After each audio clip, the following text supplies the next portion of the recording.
Nag-stop over kami rito sa bar para magkape.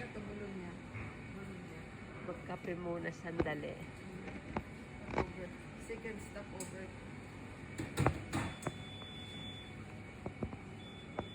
Isa kong kasama, bumibili na siya ng kanyang kape. Umu-order siya ng kape niya.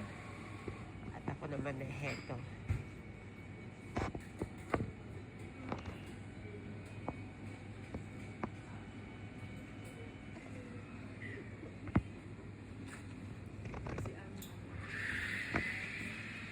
CR ka na.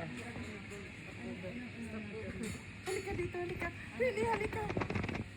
Kuhaan ka po sila, tapos ka na. Wow, ano ba yung akin? Bili ka na. Teka.